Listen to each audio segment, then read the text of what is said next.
সরকারি আদেশ উপেক্ষা করে আজ রোববারও চলছে এনবিআর সংস্কার ঐক্য পরিষদের ডাকা শাটডাউন কর্মসূচি। এই সাথে অব্যাহত আছে মার্চ টু এনবিআর কর্মসূচিও।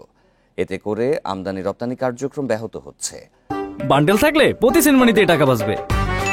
বিকাশ সেনমানি বান্ডেল কিনে জিতুন প্রতি লেনদেনে। জাতীয় রাজস্ব বোর্ড এনবিআর অচল অবস্থা কাটেনি এখনো। এনবিআর সহ দেশের সব শুল্ক কর কার্যালয়ে দিনভর কমপ্লিট শাটডাউন কর্মসূচি চলছে। পাশাপাশি বিভিন্ন শুল্ক কর কার্যালয় থেকে পালিত হচ্ছে মার্চ টু এনবিআর কর্মসূচিও। ফলে চট্টগ্রাম বন্দর, বেনাপোল বন্দর, ঢাকা কাস্টম হাউস সহ দেশের সব কাস্টম হাউস ও শুল্ক স্টেশনে নেমে এসেছে স্থবিরতা। এতে এসব জায়গায় শুল্ক কর আদায় কার্যত বন্ধ।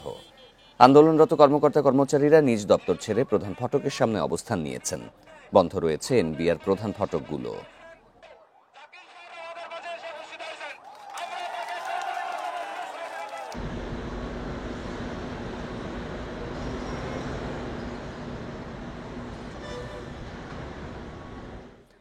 এনবিআরের অচল অবস্থার বিষয়ে ঢাকা ও চট্টগ্রাম থেকে জানাতে যোগ দেবেন সহকর্মীরা। শুরুতেই যাব ঢাকাতে, সেখানে রয়েছেন সহকর্মী তৌহিদ রানা। রানা, এনবিআরের এই মুহূর্তে আসলে কার্যালয়ের সামনের পরিস্থিতি কি? স্থবির তো হয়ে আছে অনেক দিন ধরে, কোনো সমাধানের কি উদ্যোগ চোখে পড়েছে কি আদৌ? এনবিআর সংস্কার ঐক্য পরিষদের ডাকা দ্বিতীয় দিনের যে শাটডাউন কর্মসূচি, সারা দেশে আয়কর, ভ্যাট এবং কাস্টম বিভাগের যে কর্মসূচি, সেটি কিন্তু সারা দেশে একযোগে কিন্তু শুরু হয়েছে। তারই ধারাবাহিকতায় আমরা যদি দেখি, আজকে দ্বিতীয় দিনে এসে এনবিআরের সংস্কার ঐক্য পরিষদের ব্যানারে এখানে কিন্তু এনবিআরের কর্মকর্তা কর্মচারীরা কিন্তু এসে এখানে জড়ো হয়েছেন। ঠিক সকাল থেকেই তাদের এই কর্মসূচি শুরু হয়েছে এবং এখানে বিভিন্ন কর অঞ্চল এবং আশপাশের এলাকা থেকে কিন্তু বিভিন্ন অফিস থেকে তারা কিন্তু এসেছেন। এর আগে সকাল থেকে তারা অফিসে এসে এনবিআরের কর্মকর্তারাও অফিসে তারা প্রবেশ করতে চাইলে অনেককে আবার ঢুকতে দেওয়া হয়নি। বিশেষ করে যারা এখানে এনবিআরের আন্দোলনকারী আছেন এবং হচ্ছে কর অঞ্চলের যারা কর্মকর্তা কর্মচারী আছেন, তাদেরকে কিন্তু এখানে প্রবেশ করতে দেওয়া হচ্ছে না। ফলে তারা সড়কের সামনে, অর্থাৎ এনবিআরের যে সামনের ফটকটি আছে, সেখানে বসে তারা এখানে মিছিল স্লোগানে মুখরিত করে রেখেছেন। আর শুধুমাত্র যারা এনবিআরের এই ভবনটিতে কর্মরত আছেন, তাদেরকে শুধুমাত্র প্রবেশ কার্ড দেখিয়ে, আইডি কার্ড দেখিয়ে তাদেরকে ঢুকতে দেওয়া হচ্ছে। আইন শৃঙ্খলা বাহিনীর ব্যাপক উপস্থিতি আমরা দেখতে পাচ্ছি। বিজিবি, র্যাব, কোস্টগার্ড সহ যৌথ বাহিনীর সদস্যরা, গোয়েন্দা সংস্থার লোকজন কিন্তু এসে এখানে অবস্থান নিয়েছেন। তাদের এই কর্মসূচির মধ্যে কিন্তু আলোচনার যে বিষয়টি চলে এসছে, আজ গত কয়েকদিন ধরে আমরা যে বিষয়টি বিভিন্ন মাধ্যমে শুনে এসেছি, যে আলোচনার জন্য তাদেরকে ডাকা হয়েছিল অর্থ মন্ত্রণালয় থেকে, কিন্তু তারা আসলে সেই আলোচনায় অংশ নেয়নি এবং সেই আলোচনা অংশ না নিয়ে উল্টো তারা কিন্তু তাদের কর্মসূচি অব্যাহত রেখেছেন, যেটি হচ্ছে এনবিআরের চেয়ারম্যানের পদত্যাগ না করা পর্যন্ত তারা কোনো ধরনের আলোচনায় যাবেন না এবং তারা কঠোর এই কর্মসূচি দিতে বাধ্য হয়েছেন।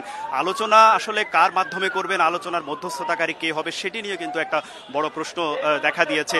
এর আগে এনবিআরের চেয়ারম্যানের মাধ্যমে কিন্তু এই আলোচনার জন্য প্রস্তাবনা দেওয়া হয়েছিল ঐক্য পরিষদের নেতাকর্মীদেরকে, তারা যাতে অর্থ মন্ত্রণালয়ে বৈঠকে বসেন, কিন্তু তারা সেটি করেননি। তারা বলছেন যে এই চেয়ারম্যানের বিরুদ্ধে তাদের আন্দোলন, যাকে পদত্যাগের জন্য আন্দোলন করা হচ্ছে, তার মাধ্যমে তাকে সমঝোতায় তার মধ্যস্থতা আসলে কোনো ধরনের আলোচনায় তারা যাবেন না বলে এনবিআর সংস্কার ঐক্য পরিষদ জানিয়েছেন। তবে আজকে আমরা যেটুকু বিভিন্ন সূত্রে জানতে পেরেছি, আলোচনার একটি পথ তৈরি হতে পারে। আজকে হয়তো এনবিআর সংস্কার পরিষদের পক্ষ থেকে 20 সদস্যের একটি কমিটিও গঠন করা হয়েছে, আমরা যেটুকু শুনতে পেরেছি বিভিন্ন সূত্র থেকে।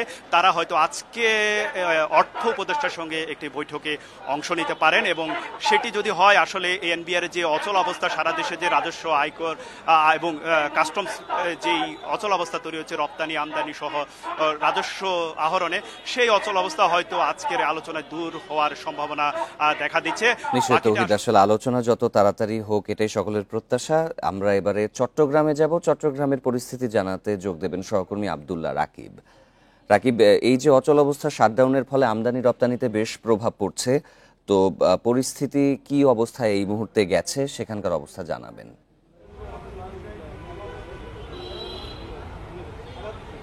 জি, মে মাস থেকে যে আন্দোলনের শুরু, প্রথমে কলম বিরতি, এরপরে কর্মবিরতি সহ সর্বশেষ শাটডাউন কর্মসূচি। এই কর্মসূচিকে ঘিরে আসলে চট্টগ্রাম কাস্টমস হাউস, যেটি বাংলাদেশের অর্থনীতির বড় একটি শুল্ক স্টেশন বলা চলে, চট্টগ্রাম বন্দরের যত ধরনের আমদানি রপ্তানি এবং শুল্কায়ন কার্যক্রম, সকল কার্যক্রম এই কাস্টমস হাউস ঘিরে হয়ে থাকে। আমরা এখন পর্যন্ত যেটি দেখছি এখানে গতকাল এসেছি আমরা আমদানিকারকের প্রতিনিধিরা বলছেন যে বন্দরে আসলে পণ্য আসার পরে সেটি 4 দিন পর্যন্ত আসলে বিনা চার্জে রাখা যায়, কিন্তু 4 দিন পরে সেটি আসলে 4 গুণ অর্থাৎ $12 করে $48 প্রতিদিনের জন্য দিতে হয়। ফলে কার্যত পক্ষে এই আন্দোলনের প্রভাব পড়েছে। আমদানিকারকরা বলছেন তাদের যে পণ্য তারা খালাস করবেন সেটির আসলে খরচ বেড়ে যাচ্ছে এবং ড্যামারেজ দিতে হচ্ছে বন্দরকে প্রতিনিয়ত, এবং বন্দর থেকে আসলে পণ্য খালাস কার্যক্রম বন্ধ রয়েছে। আমরা যদি বন্দরের কন্টেনার হিসাবটা বলি, সেখানে কন্টেনারের জট তৈরি হচ্ছে প্রতিনিয়ত। বর্তমানে চট্টগ্রাম বন্দরের বিভিন্ন জেটিতে 38,862 একক কন্টেনার রয়েছে। এর মধ্যে চট্টগ্রাম বন্দরের জাহাজও এক ধরনের অপেক্ষামান সংখ্যা বাড়ছে।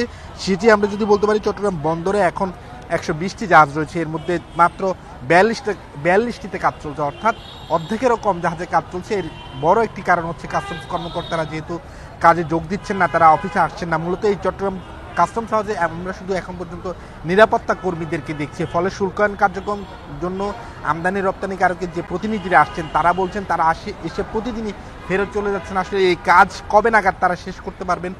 প্রতিনিয়ত ডকুমেন্ট আসছে এবং সেই ডকুমেন্টগুলো জমা দিচ্ছেন, কিন্তু পণ্য খালাস করতে পারছেন না।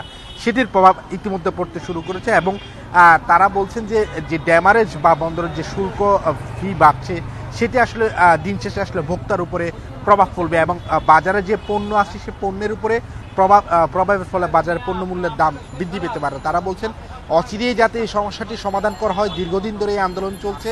ইতিমধ্যে দেশের অর্থনৈতিক অবস্থা যে পর্যায়ে দাঁড়িয়েছে, তারা বলছে এটি যদি চলমান থাকে ফলে স্থবিরতা যেটি চলমান রয়েছে সেটি আরো সংকট তৈরি করবে। ফলে পরিস্থিতির আসলে তাড়াতাড়ি অগ্রগতি হোক সেটাই সকলের প্রত্যাশা। চট্টগ্রাম থেকে জানাচ্ছিলেন সহকর্মী।